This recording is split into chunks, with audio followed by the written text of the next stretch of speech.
Retreat series, Dhamma talk number 70. Today we are in the 70 days into the retreat.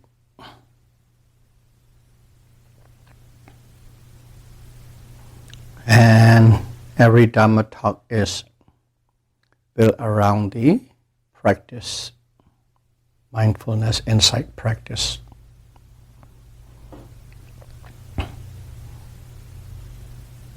In a simple word, it's about observation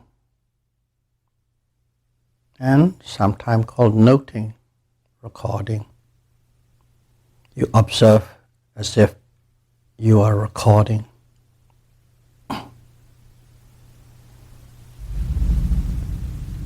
Note or observe the object that is obviously arising at the present moment with eagerness, alertness, wakefulness, and giving a great concern in this observation process. One must aim straight at the object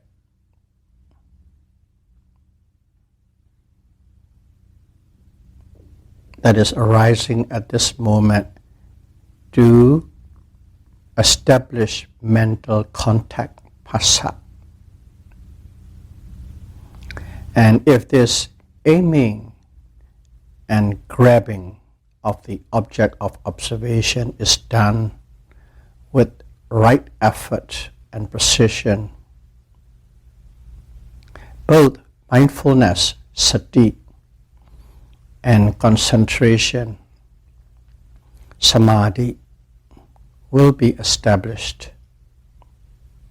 And here we are talking about khanika samadhi, momentary concentration. When correct mindfulness and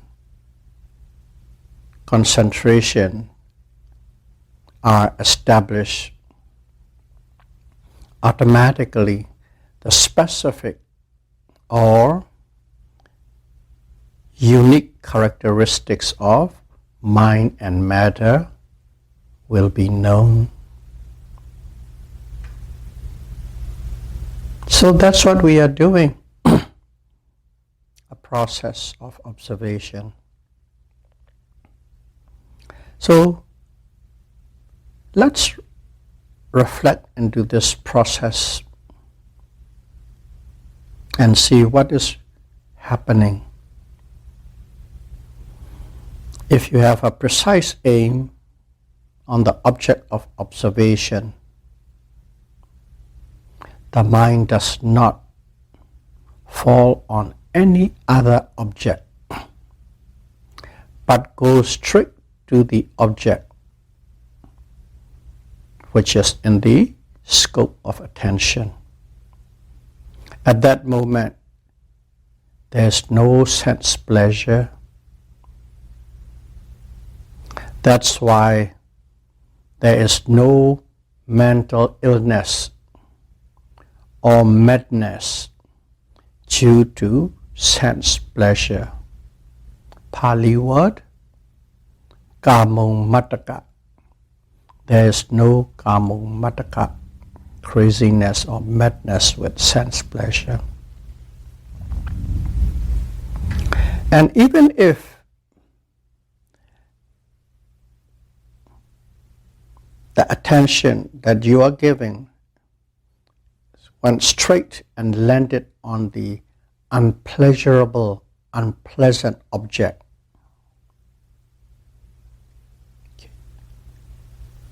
there will be no aversion.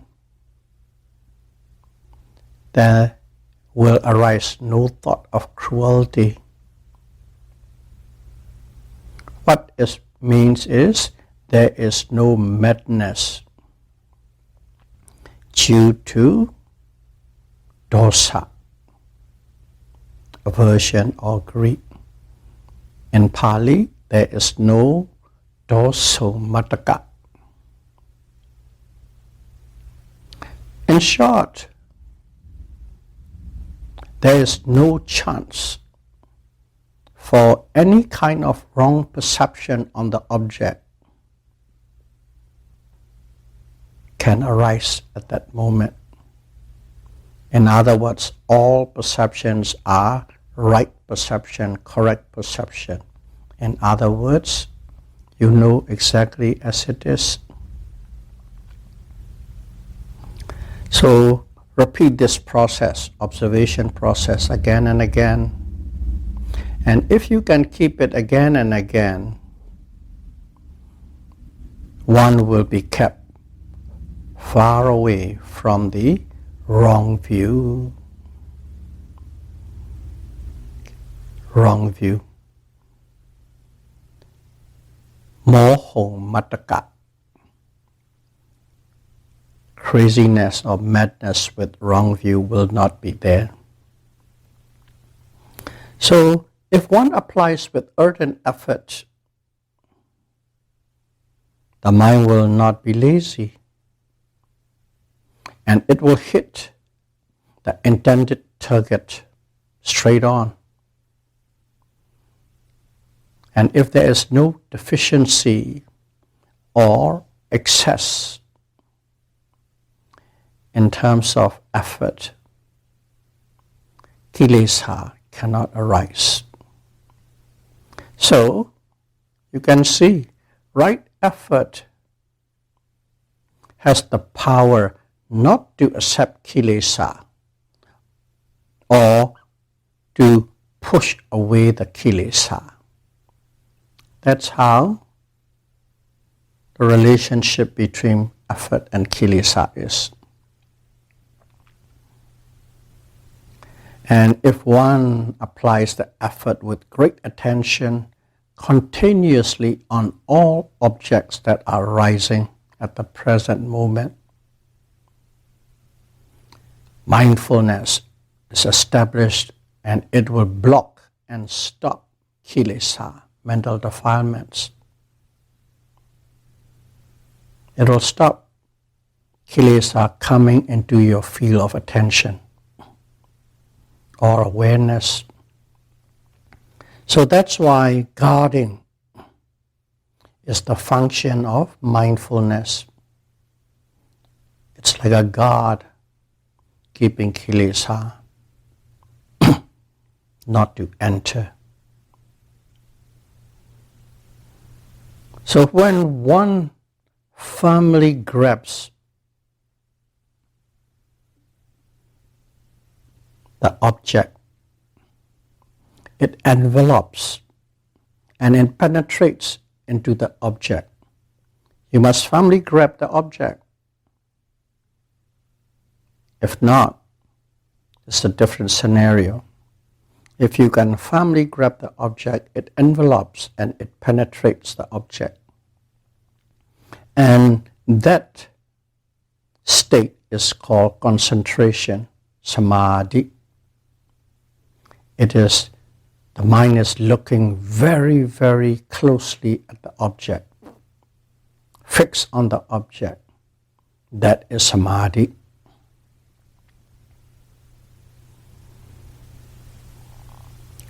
Having a firm grip and sink into the object of the present moment with right effort is called correct observation. I'll repeat again. Having a firm grip and sink into the object of the present moment with the right effort is right observation. That's what we are trying to do, to get the right, correct observation. And a series of such observation, if you can keep a continuous series of observation, one after the other, that observation will be endowed with vipassana jhana. To establish vipassana jhana, you must have that correct observation, one after the other, continuously in a series for an extended period of time. Concentration that develops or that is arising together with vipassana jhana will unfold the true nature of mind and matter. In other words, will unfold the specific and individual characteristics of mind and matter.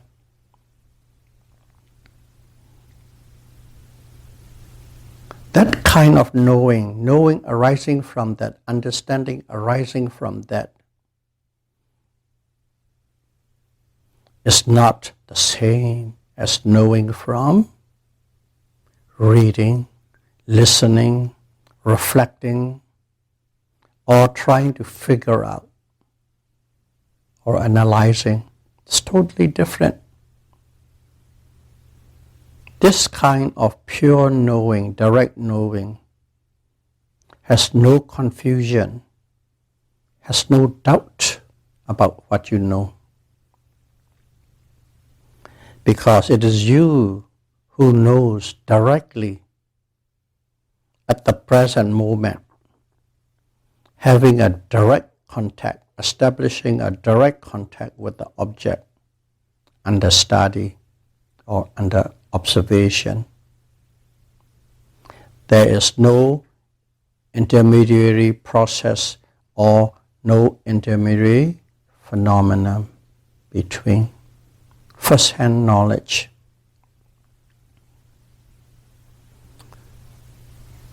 And when you're observing, you must not look for an object or search or scan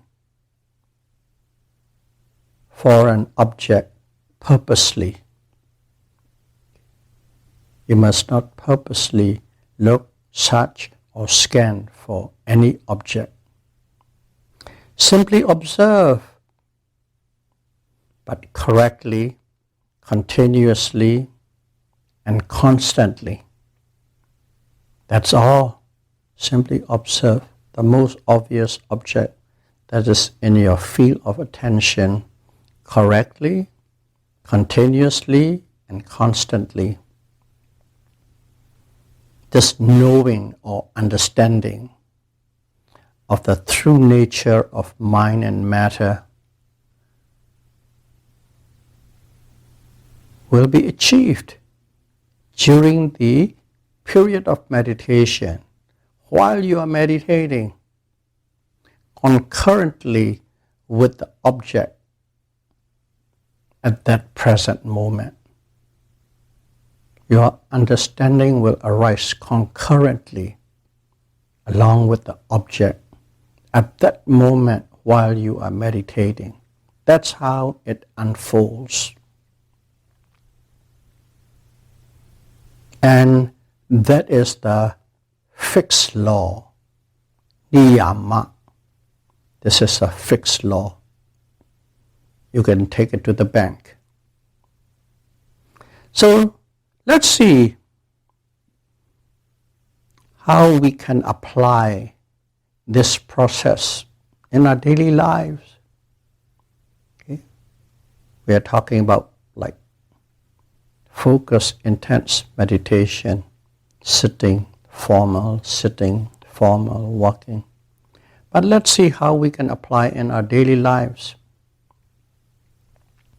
Some of you who have been listening to me long knows that in a daily life, I mentioned about setting up a program so that you can be quite deeply mindful, like climbing the stair. Whenever you climb up or climb down a set of stairs, go into that very precise, intense, deep observation. And if you keep on doing that, eventually, after about a month, automatically the mind will switch onto that mode whenever you come to a set of stairs. So that's one. I've talked quite often, give advice. I won't go into detail. But today, let us look into more common event that is happening in our lives all the time.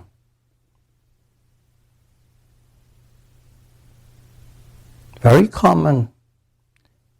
Sitting and standing. Sitting and standing. That's a very common thing that happens in our life.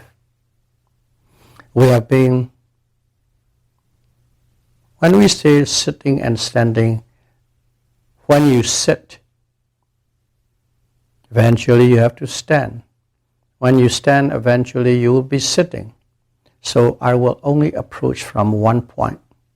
When I say sitting, it also implies standing.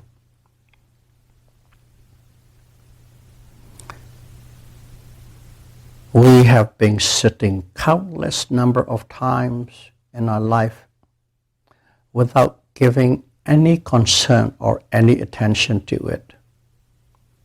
We sit every day, all the time, our whole life, sitting. And we do it in such a way, it becomes a pattern that we are not even aware of this sitting process.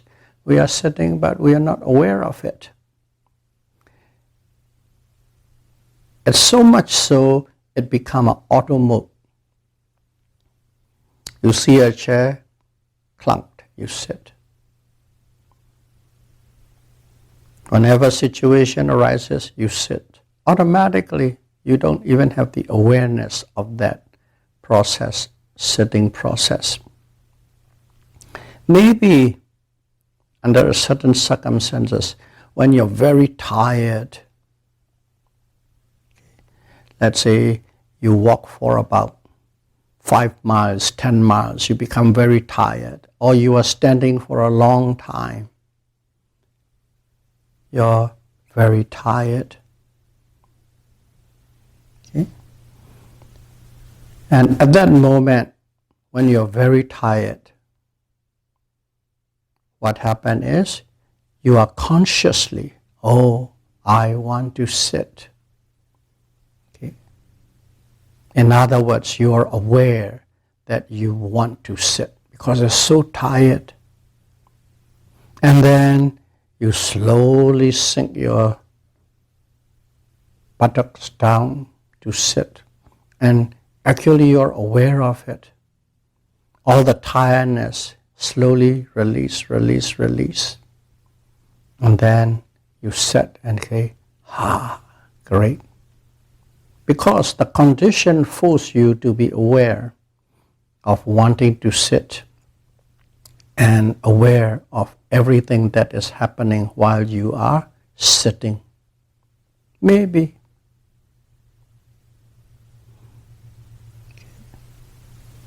So, that is, once in a while it happens, not all the time. Most of the time it's an auto mode. You just sit, you just stand.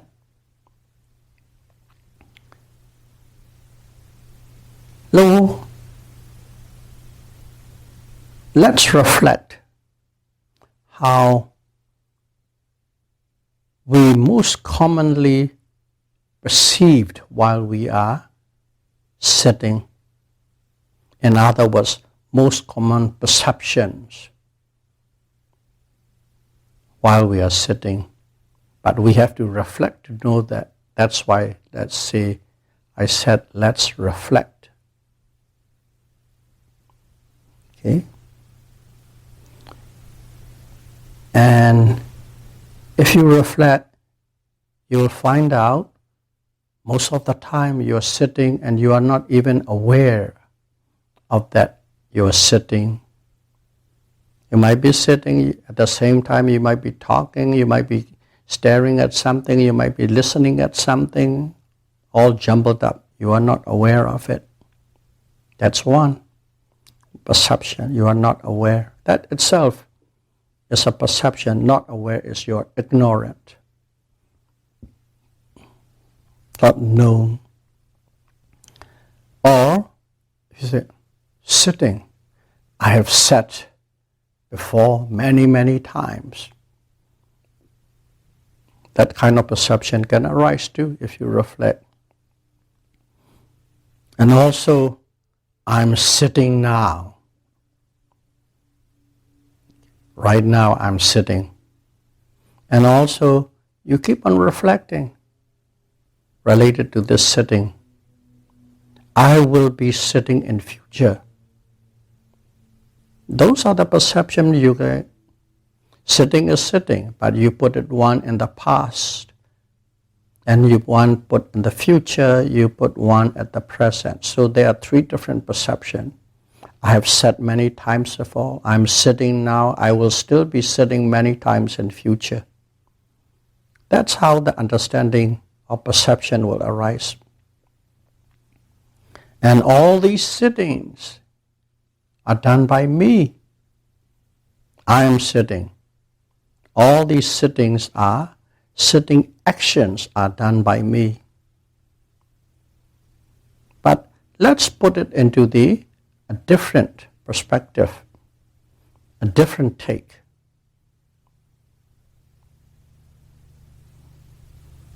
I exist before. I exist now. And I shall be an existent in future.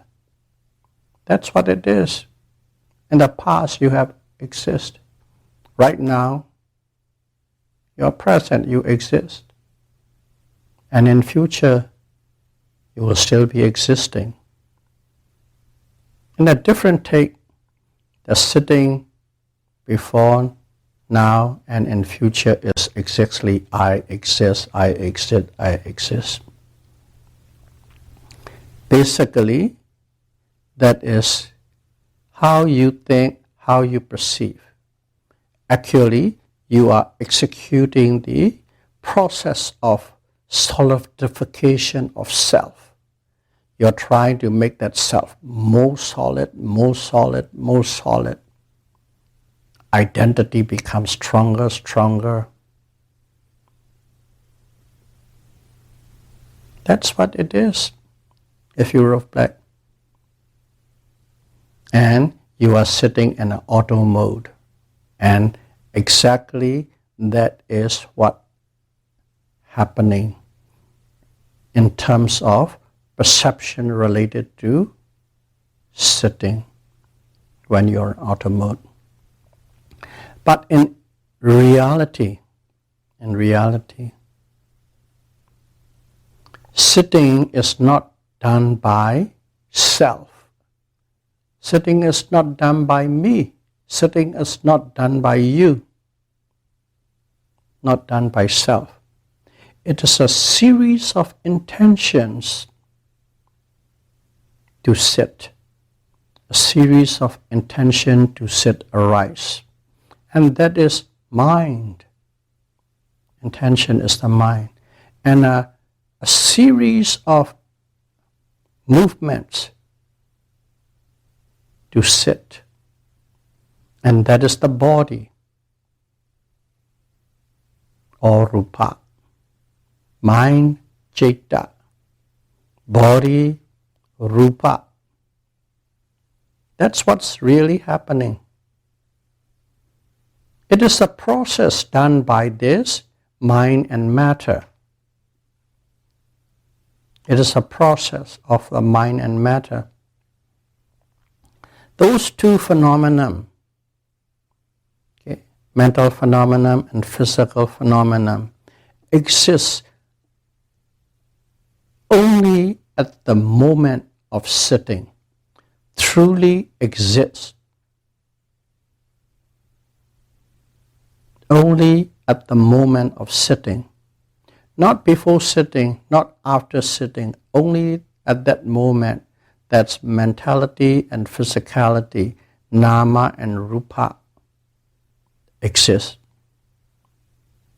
So to know that process firsthand, one must observe at the present, precise moment of sitting.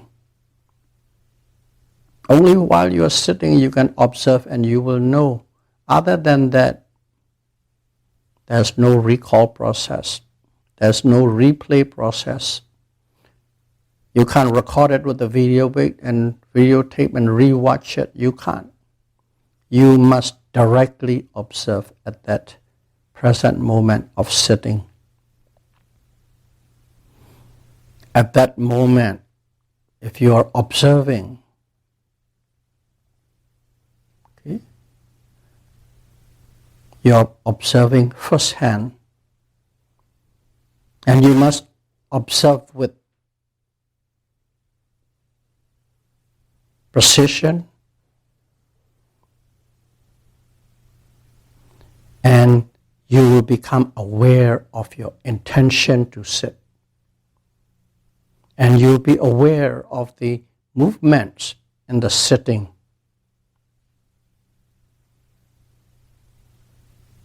The movements, heaviness, lightness, stiffness, pressure, pain, and so on. So there's so many things. If you are really observing closely, all these will be unfold in a series, one after the other. When you are skillful, become skillful, you will see one after the other. At the beginning, they are all jumbled up. You can't distinguish one from the other, but you have a sense.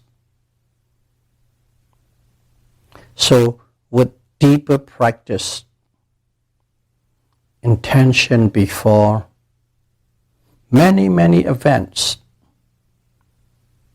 you will become known. Because when you are sitting, as an example, you want to sit,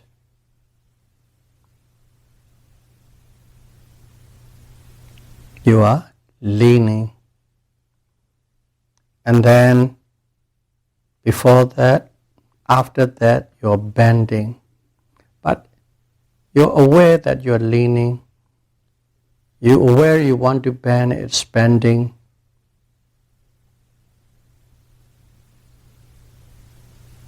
Stiffness, heaviness, movements, one after the other with clarity and distinction will be known.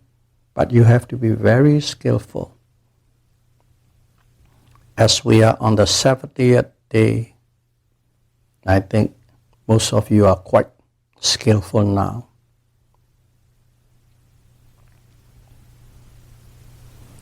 And all these things are part and parcel of sitting. Okay. Sitting involves wanting to sit, a mental process. In Pali, it's called the Nama Dhamma, mental process, Nama Dhamma. And the movements and the associated physical qualities, mental process, material process. In Pali, it is called Rupa Dhamma, material process. Mental process, Nama Dhamma. Material process, Rupa Dhamma. And you will see only these two. You can observe again and again and again. Try your best. in whichever way you could observe the sitting process as many times as you want. Just observe that sitting process.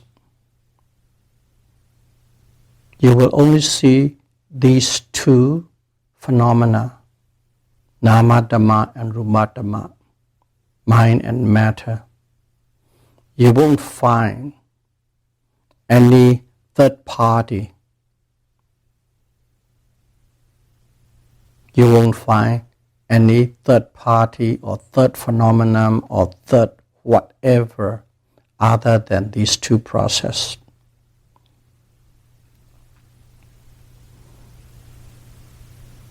Nama and Rupa, mind and matter.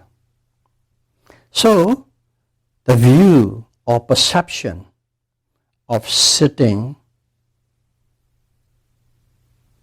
is done by me, the big me. That view or that perception, I sit, it's done by me. It's a wrong view.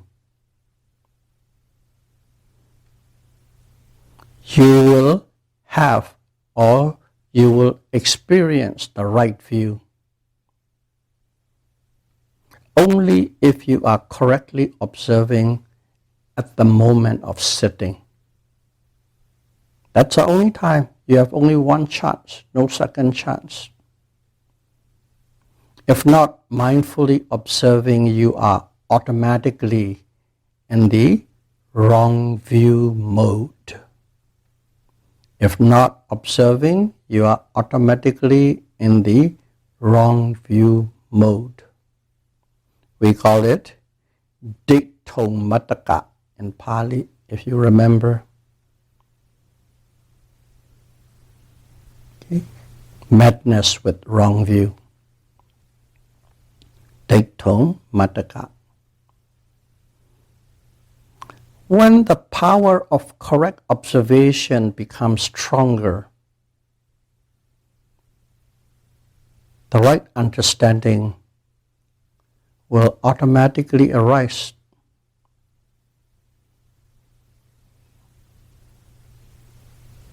And it will arise more frequently, with higher frequency. Okay? Because each observation, you are dealing with the wrong view or right view. But when your power of observation becomes stronger, when it comes to the bala or strong position, the frequency of having the right view become more and more and more. So your consistent effort will take you to a deeper understanding of the right view. Okay? Once you know, don't think that you have known everything. With time, with skill, with maturity, you know deeper and deeper and deeper. In-depth knowing of mind and matter and their causal relationship. Okay? You come to know in depth and you know their causal relationship. That is called abandonment of the wrong view of self or soul.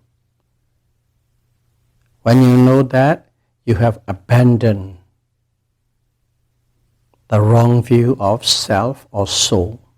Or in other words, it's the attainment of the right view, samadhi, the right view.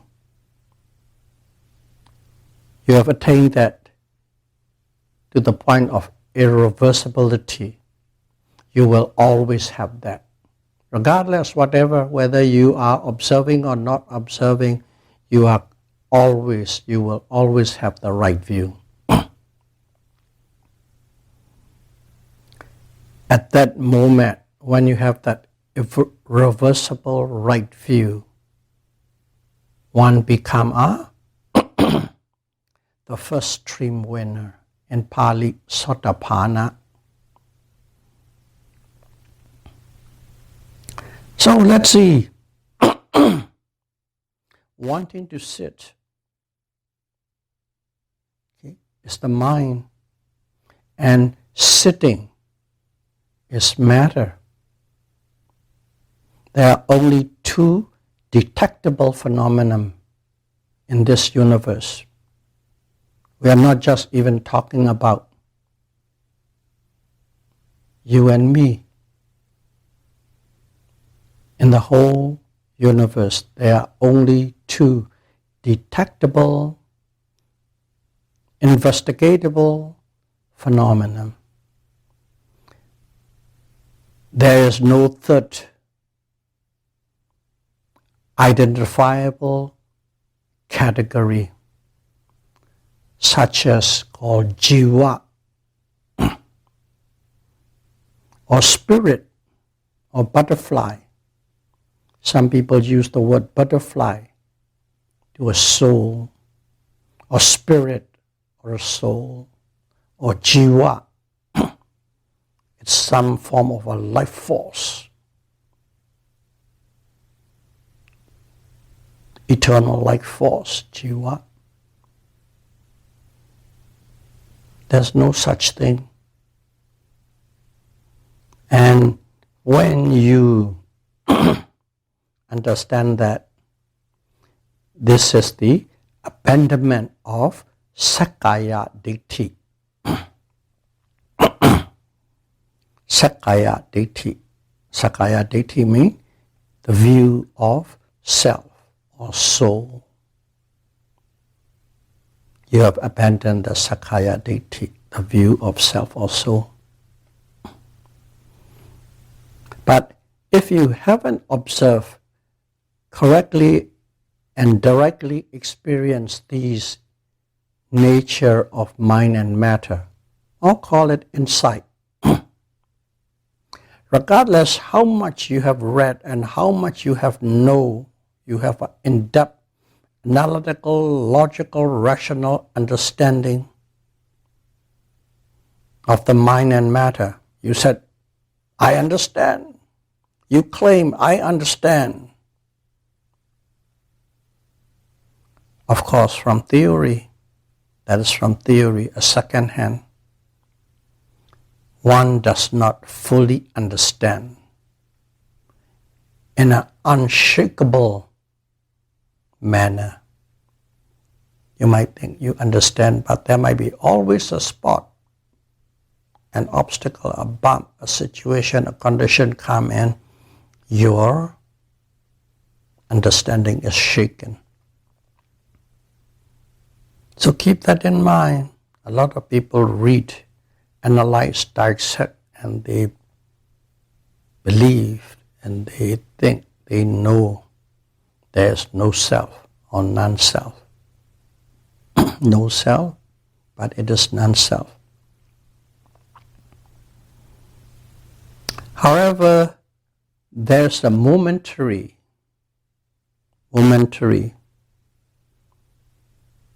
or even a part-time acceptance of this right view, samadhi. Even though you are worldling, putujana, you are not a Ariya, noble person yet, but you can still have the right view, momentary basis or part-time basis. You can still have that.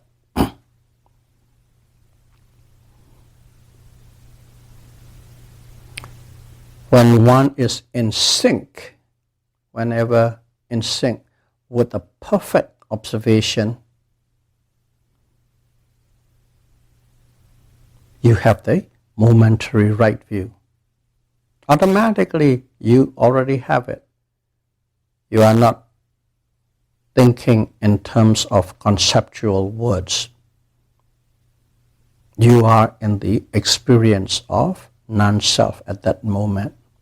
But if you have a series, extended series of those kind of perfect, correct observation, you are in the extended period with the wrong view. In other words, you are extended period of seeing nama to rupa or experiencing nama rupa along with the right view. Okay. That is a full, not full, but momentary and partial. But full, seamless, and irreversible understanding of the right view can be achieved only when you cross over to the domain of the Ariya, noble person. You have to pass the threshold from the Puthujjana, ordinary worldlings, into the Ariya, noble person domain. But if one lets the mind freely roam around, move around, okay, this attavada, self-concept, attavada, is all the time with you. You don't have to be thinking about it, reflecting about it. Automatically, if you let your mind roam around freely, let it run wild, you are with attavada, with self or soul concept. Actually, there are 62 types of wrong view. You can find it in the scripture. It's written there.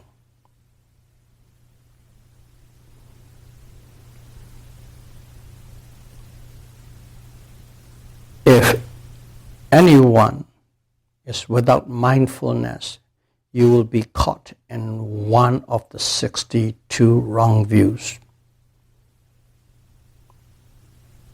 One of the 62 wrong views. So, to know the three characteristics, okay, last Dhamma talk we go detail into these three characteristics. To know the three characteristics of mind and matter,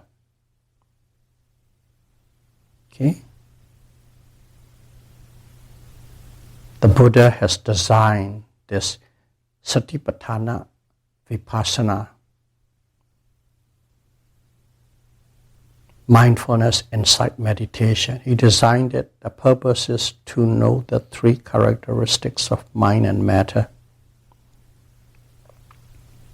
And the purpose of the Satipatthana Vipassana is to erase or abandon wrong view of self or soul. And this self or soul concept or the view can be only eradicated with the path consciousness of a stream winner.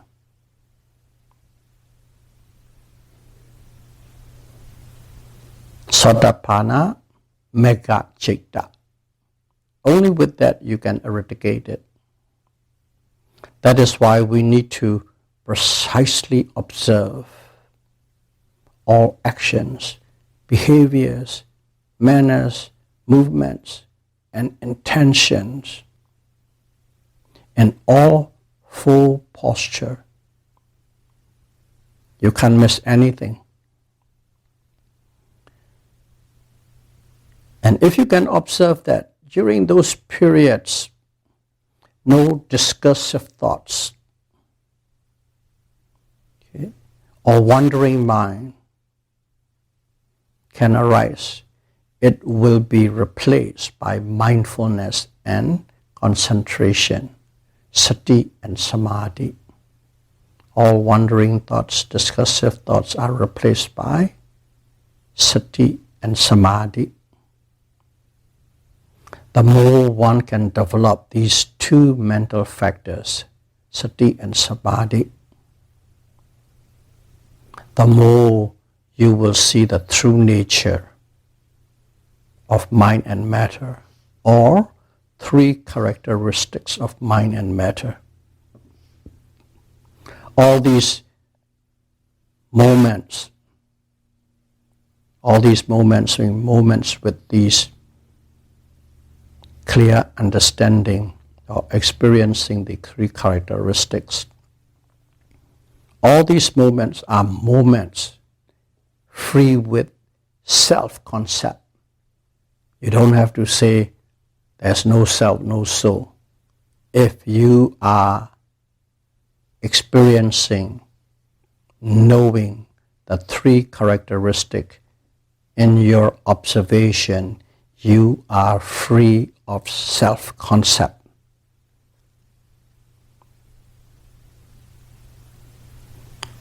Upon reaching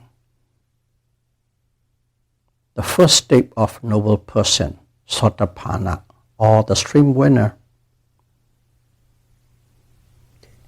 at that moment, Daito Mataka, madness with wrong view, or mental illness of wrong view, is totally cured. At that moment, Daito Mataka, madness with wrong view, is eliminated, cured, erased, abandoned. And to reach to that state, you don't need to think, you don't need to reflect or imagine or analyze, dissect, figuring out, but simply observed correctly and precisely what is arising, whatever object is arising at the present moment in the mind or in the body. That's all that one needs to do. So the true yogi is observation. A true yogi is observation. Observation is true yogi. May you be able to observe precisely, correctly, continuously, and be able to unfold the three characteristics of mind and matter as soon as possible. Sadhu, sadhu, sadhu. Thank you very much.